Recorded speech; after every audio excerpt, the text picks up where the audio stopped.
Assalamu alaikum dear students, how are you? Hope you are doing well. You are studying your lessons as well. I am Faisal Omar with you, and today we are going to study the history of periodic table. Let's start with a question. Do you know how many elements are discovered yet? And how were they discovered, and what state or form are they in nature? If you know how many elements are discovered yet, you can write your answer in the comment section below. And how were they discovered? If you know as well, you can also give me the answer. And let me tell you what state or form they are found in the nature. They are mostly found in gas, solid, or liquid state. They are the most normal states of the matter. There are some other states like plasma, boson, Einstein, condensate, there's all kinds of stuff, but they are not in the general form. So that's why the elements are normally found in three states: solid, liquid, and gas. Okay, let's start our lesson. The first element scientifically found, was phosphorus. We know that in the human history, the humans were using iron, copper, gold, silver, platinum. There's all kinds of metals from ancient times, but scientifically the first time an element which was discovered was phosphorus in 1669.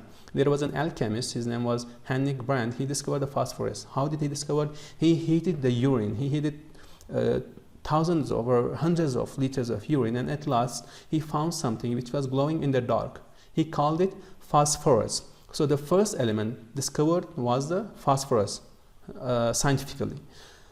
And after Henrik Brandt, there were some other scientists who were working and they were isolating some metals like Humphrey Davy. Humphrey Davy was a scientist. He used electrolysis. Electrolysis is a kind of chemical reaction with the help of which he isolated some metals like sodium, potassium, calcium, strontium, and barium. And after isolating this, after founding this in 1810, Davy showed that the chlorine, which was a gas, has similar properties like iodine, which means that they are both halogens. So after Humphrey Davy, there are some other scientists as well who were working on the field of chemistry. But before Humphrey Davy, the first classification of elements was done by someone. His name was Antoine Lavoisier. He lived between 1743 and 1794. He classified elements into metals and non-metals. So according to the classification of elements, or we can say that the first time it was classified into metals and non-metals by Antoine Lavoisier. And this classification was based upon distinct certain physical properties. We know that the metals and non-metals are totally different. So it was the very beginning of the classification of elements in the 18th century. So after Antoine Lavoisier, there were some other scientists who found some elements they isolated, like as we have studied Humphrey Davy, and maybe some much more scientists like Presley and Cavendish. Okay, so after Antoine Lavoisier, there was someone else who tried to classify elements. Okay, let's see what did he do. His name was Dobrinier, and his classification is known as Dobrinier's triades. He discovered that if we arrange three elements in a row, we can find that the relative atomic mass of the middle element in each triad is close to the average of relative masses of other two elements. For example, let me show you. Over here we can see sodium. Okay, sodium, lithium, and potassium. This is the first triad of Dobrinier. You can see if we add up 6.9 and 39, we can say not 6.9, 7 plus 39. How much does it make? It makes 46. If we divide the 46 into 2, what comes? 23.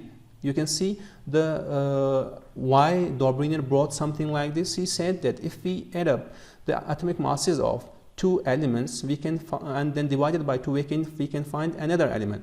He tried to classify something like this. We can see over here calcium, strontium, barium, chlorine, bromine, iodine, and sulfur, selenium, and tellurium. You can also calculate that if we add up these two we can find the middle one. Okay, this was the Dobrinier's triad. And what next? Next we had another scientist. His name was Newland. Newland noticed that when elements are arranged in increasing order of their atomic masses, the properties of each element are similar to that of first one. For example, you can see hydrogen, okay, fluorine, chlorine. Okay, Let me show you. Fluorine, sodium, magnesium, aluminium, silicon, phosphorus, sulfur, and chlorine. You can see if we start from here, the eighth one has a similar property like this, and if we start from here, hydrogen, the eighth one has a similar property like this. We know that hydrogen is a totally different thing than the fluorine, but hydrogen was a gas, so maybe he thought that hydrogen has also same property like fluorine.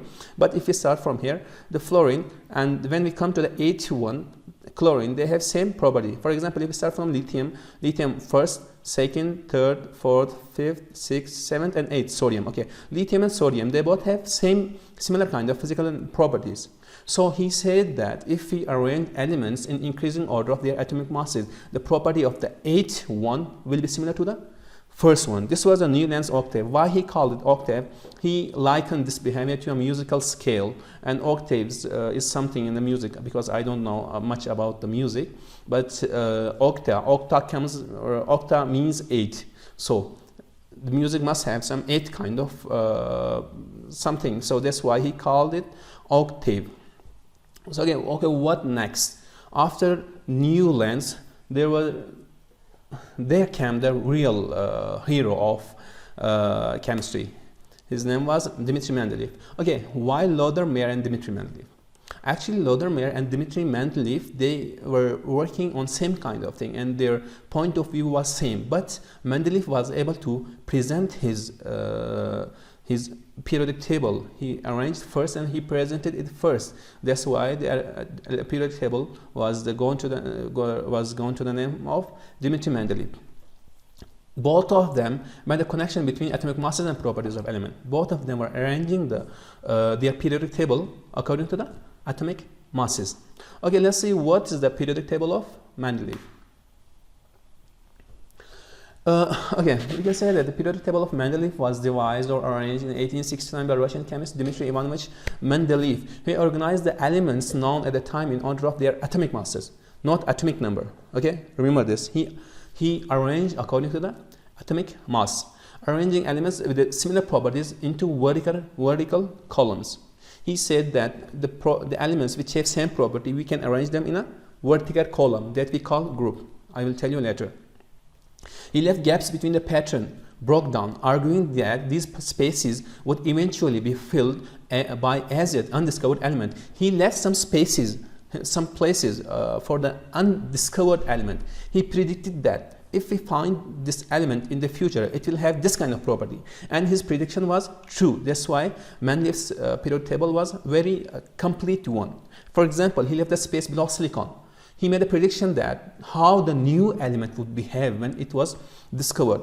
And yes, when it was discovered, that was germanium, and his prediction was true as well.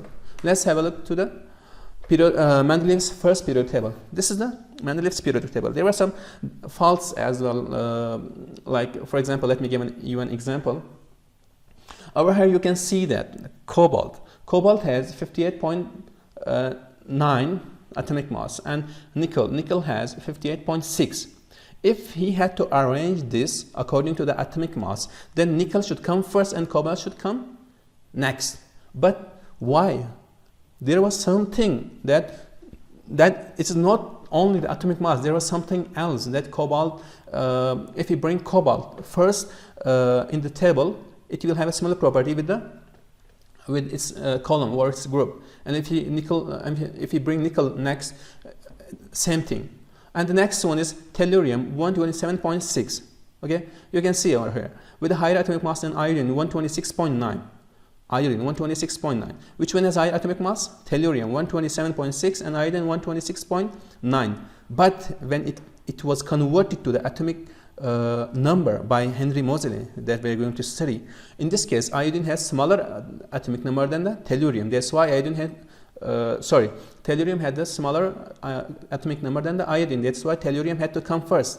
But over here there was some kind of fault that if we are going to arrange this according to the Mendeleev, if we are going to arrange this according to the atomic masses, then in this case iodine should come first but tellurium should come next. But there was a kind of difficulty. For example, this is the column of halogens: fluorine, chlorine, bromine, iodine. If we write the iodine first and tellurium next, in this case this column will be wrong, or this group will be wrong. That's why there are some kind of difficulties. Why it's happening something like this? Who solved this problem? Henry Moseley. Henry Moseley solved this problem by arranging the elements according to the increasing of atomic numbers. There's something else we known as a periodic law. Periodic law says that the periodic law means the periodic repetition of chemical and physical properties of element when arranged by atomic number is known as periodic law. Okay, let's see how did Henry Moseley find that there is a relation between the atomic number and the elements. First, he took some elements for the experiment, and he saw that the X-ray which are emitted from the certain elements, and if we take the square root of the frequency of their X-ray and we make a graph something like this, for example, an element which has the atomic number of 10, for example, neon has the atomic number of 10. Okay, so when he took the X-ray and the wavelength of the X-ray, and he found the frequency, then he took the square root of the frequency and he made a graph like this. He saw that there's a straight line between them. There is a relation between the atomic number and the square root of the frequency of X-rays of the elements. Then he thought that if we arrange the elements according to the atomic number, in this case it will be okay and we will solve the problem. That's how the problem was solved in the periodic table of Mendeleev. Okay, let me tell you, students, what are the groups and what are the periods. First of all, the groups. Groups are the vertical columns. You can see over here. This yellow color group, green color, this is a group. All of them are groups. Okay. In one group, all the elements will have similar chemical and physical properties like reactivity, melting point, and maybe sometimes colors as well. For example, the seventh one, this group, 7th A group, are known as halogens. Okay, most of them are gases, then liquid, and then solid, but they are all halogen. They have same kind of physical, mostly chemical properties, and maybe their physical properties also resemble. And in earlier version of the periodic table, the groups were divided into two parts, A groups or B groups, or we can say A columns and B columns. Group A elements were known as representative elements, and the group B elements were known as transition elements. This colored one were the representative elements. Group 1A, 2A, 3A, 4A, 5A, 6A, 7A, and 8A. And over here, the group B were starting. These were the transitional elements, and these were the representative elements. But mostly in the modern version of the periodic table, the columns are starting from 1 to 18. For example, if we start counting from here to here, it's from 1 to 18. Okay, this was the group. Let's go for the periods. Periods are, students, horizontal rows. For example, one row, this green row is one period, yellow is one period, and orange is one period. This red is one period. These are the horizontal rows. And with each period, one energy level will increase. For example, if we start from top to bottom, this first one has one energy level, the orange one 2, 3, 4, 5, 6, and 7 energy levels. With each one increasing, one energy level will also add up. And so we know that there are 7 periods. For each period there's one principal quantum number or energy level or shell. That's obvious. And let me tell you how can we find the number of elements in periods. There are two formulas you can see over here. If the periods are odd number, for example the first one, we can use this, and if the periods are even numbers, in this case we can use this one. Let me solve an example. For example, for the first period, okay, for the first period the number of n is 1. Okay, so 1 plus 1 makes 2. 2 square 4. 4 divided by 2 makes 2. So we can see how many elements are present in the periods. First period, 2 elements. Okay, let's go for the this one, fourth one. No, the fourth one with the even number. Okay, fourth one. N is 4. 4 plus 2 makes 6. 6 square 36. 36 divided by 2, 18. If we count this one, this green period, we know that there are 18 elements. I am going to give you a homework. You have to find the number of elements in each period with the help of these two formulas. Okay, so at last, let me show you the exact periodic table, the modern periodic table. You can see over here the first A group are known as alkaline metals, and these are alkaline earth metals, and the yellow ones are the transitional elements. And over here, these greens are the basic metals, and this blue are the non-metals, and you can see this violet color. Yes, these are the halogens, and over here this indigo color column are the noble gases, and over here we have two extra rows. These are lanthanide and actinide series, because we cannot bring the lanthanide over here. In this case, there will be a problem for arranging elements between these two columns, so that's why we write it separately. These are the lanthanide series and these are the actinide series. Okay, so students, I hope you have learned about the periodic table, how was it made, and what's the history of the periodic table. And still, if you have any kind of question in your mind, you can write in the comment section below. I will be happy to answer your question. See you next time, and goodbye.